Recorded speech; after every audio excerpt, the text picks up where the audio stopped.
Shalom, je vais vous demander vraiment de partager ce message massivement parce que c'est un message particulier. Le Seigneur vraiment me charge d'adresser un message au président Laurent Gbagbo. Un message qui est très important pour les hommes, pour le monde. C'est pour cela que je le répète, je vous demande vraiment de partager massivement ce message afin qu'il arrive à lui.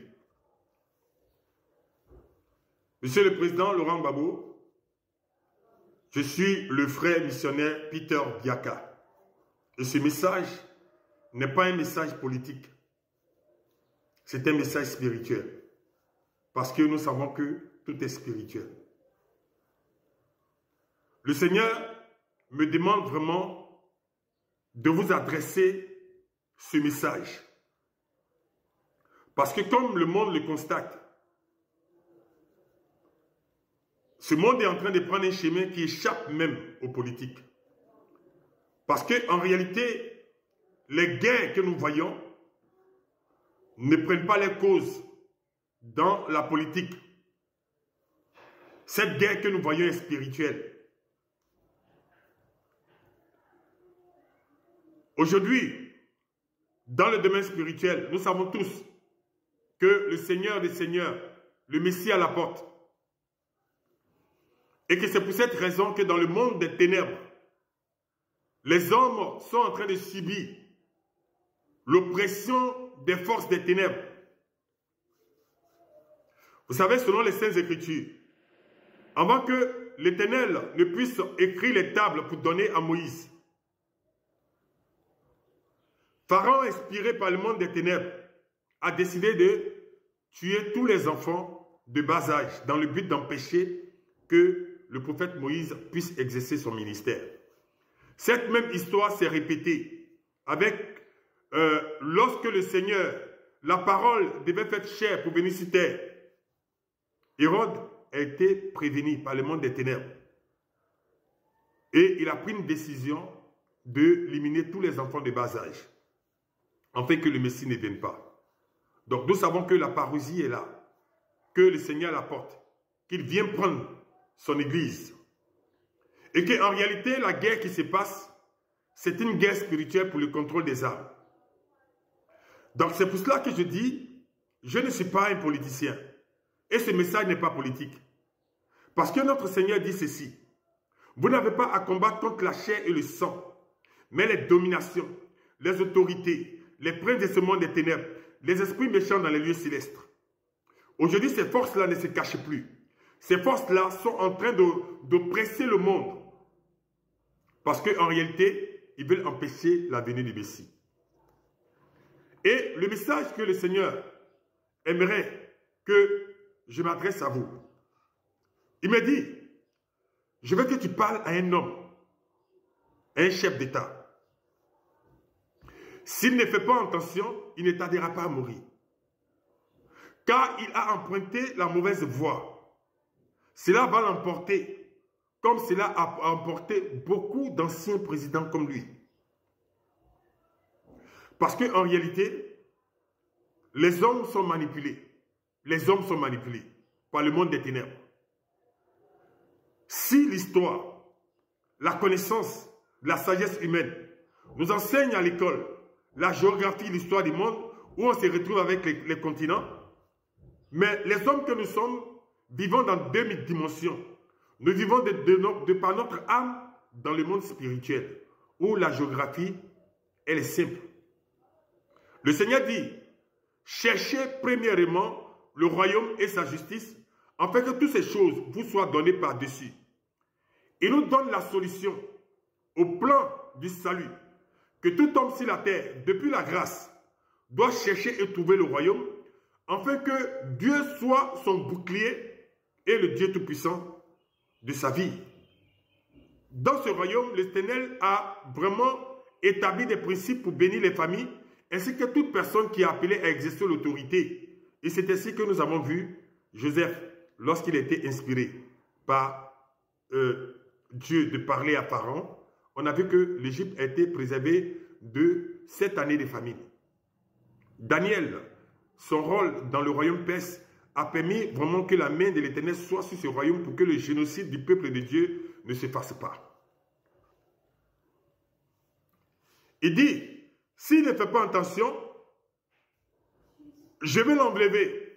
Pas parce qu'il vous réserve le malheur, mais parce que beaucoup sont en train de manigancer dans l'ombre, surtout les entités démoniaques, pour vous empêcher vraiment d'exercer votre destinée. Parce qu'en réalité, cette guerre,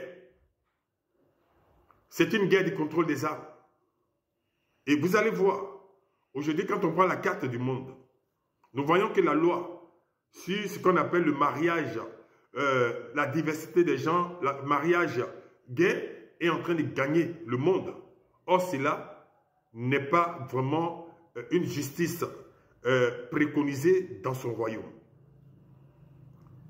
Il dit, par lui, sinon il ne tardera pas à mourir. Car, comme lui, beaucoup de personnes qui ont exercé l'autorité sur la terre ont exercé cette autorité en dehors du royaume. Parce que la mission que le Seigneur donne à ses serviteurs, c'est que nous devons prêcher le royaume. Mais depuis des générations, les hommes ont été trompés. Parce qu'à la place du royaume, on a prêché des religions. On a prêché des dénominations. On a prêché des églises privées. Comme je l'ai dit, je ne suis pas un serviteur d'une religion. Je ne suis pas un serviteur d'une église, qu'elle soit protestante, évangélique ou bien privée. Je suis un serviteur du royaume. Et dans le monde spirituel, deux camps s'opposent. Le royaume des cieux, qui a été établi de telle sorte que toute âme qui arrive en ce lieu est la protection de Dieu. Mais malheureusement, beaucoup utilisent le nom de Dieu, mais ne sont pas en train de prêcher les principes établis pour que des âmes puissent entrer dans ce royaume. Il dit, je cherche un président qui gouvernera dans le royaume. Même s'il fait la volonté du peuple, il ne fait pas ma volonté. C'est le président Gbagbo qui est prédestiné à être vainqueur aux prochaines élections. Mais l'ennemi travaille dans le but d'empêcher que cette destinée puisse être exercée. J'ai besoin d'un fils, des fils dans le royaume pour gouverner. Si Gbagbo m'écoute, je lui donnerai l'Afrique, le leadership. Je serai son bouclier et son Dieu tout-puissant. Parce qu'en réalité, le Seigneur m'a permis de voir une vision où beaucoup de présidents qui ont exercé sur cette terre, en réalité, ont été piégés, ont été trompés. Et dans cette vision, j'ai vu la tombe de Mohamed Kadhafi, de Thomas Sankara, de Nelson Mandela, de Félix Houphouët-Boigny, de Blaise Compaoré, de Henri Konan-Bédié, des anciens présidents, que ce soit même en France, en Europe, et même dans le monde arabe. Les âmes sont en train de crier. Les âmes demandent de l'aide parce qu'ils ont été piégés et ils n'ont pas exercé l'autorité dans le royaume. Il dit, c'est des hommes assoiffés de pouvoir qui ont eu à toucher des fétiches pour accéder au pouvoir. Même on sont allés dans des pactes, dans des loges. D'autres n'ont pas touché les fétiches, mais ils n'ont pas mis au devant. Et c'est en vain qu'ils ont gouverné.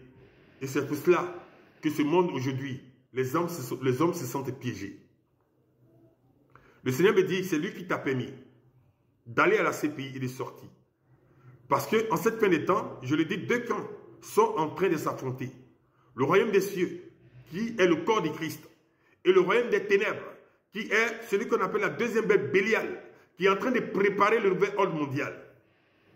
Mais que si tu comprends le principe que Dieu a établi pour entrer dans le royaume, parce que lorsque tu allais à la CPI, avant cela, tu t'es fait entourer de beaucoup de prophètes, pasteurs, mais tu as compris que ces personnes-là n'étaient pas des serviteurs du royaume.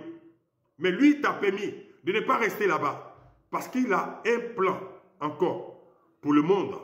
Parce que nous voyons que seule l'Afrique, avec quelques zones des pays, n'ont pas encore voté cette loi. Parce qu'à travers cette loi, bien aimé, les entités démoniaques sont en train de contrôler la terre. Nous sommes à la fin des temps. Donc, c'est la première partie de mon message. Donc, bien aimé, partagez ce message. Partagez ce message. C'était le frère missionnaire Peter. Amen.